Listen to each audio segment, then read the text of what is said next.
his childhood, and I said, you gotta tell that tomorrow. And so I asked him if he would help me with the children's story.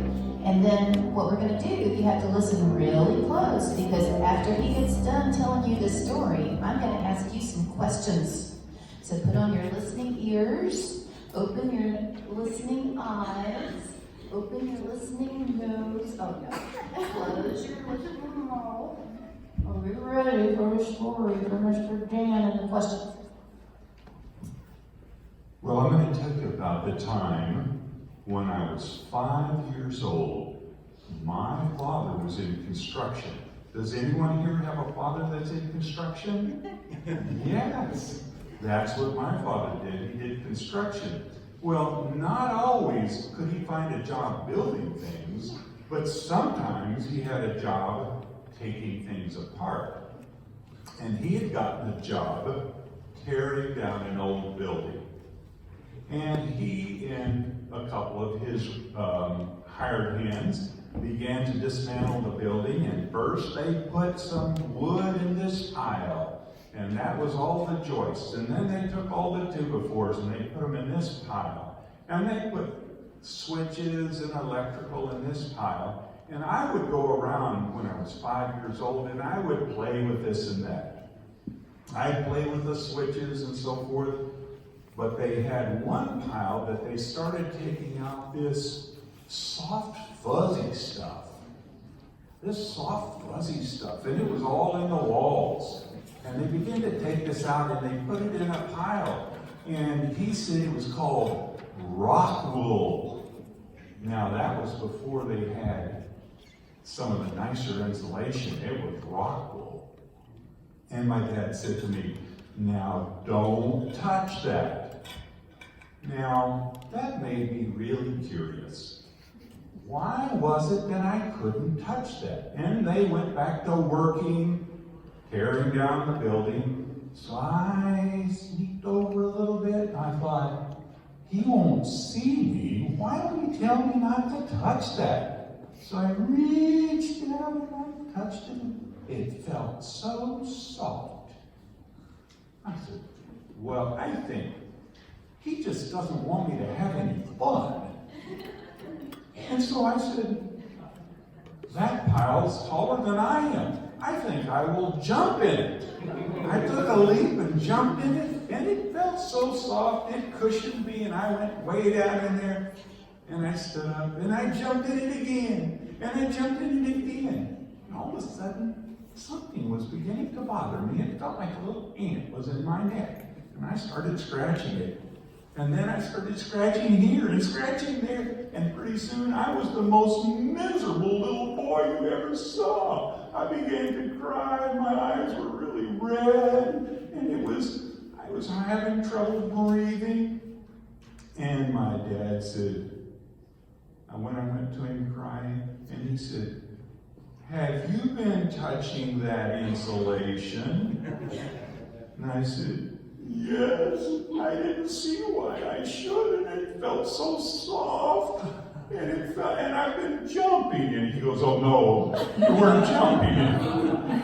Okay, come on, we've got to go home. So he took me home, and I felt like ants biting me all over, and I kept trying to scratch them, and every place I scratched got worse and worse and worse.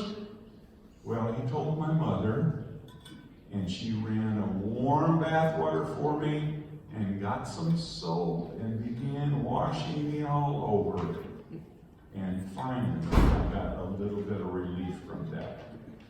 And that's my story. Okay, I saw some good listeners. Now this is what we're going to do.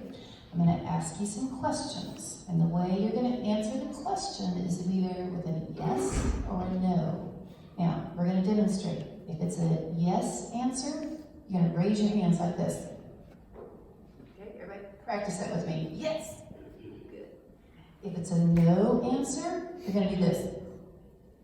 All right? If I do a no, oh. Okay, very good. So let's practice. Let's have a question. Do you think that Dan, when he was 5 years old, was very smart?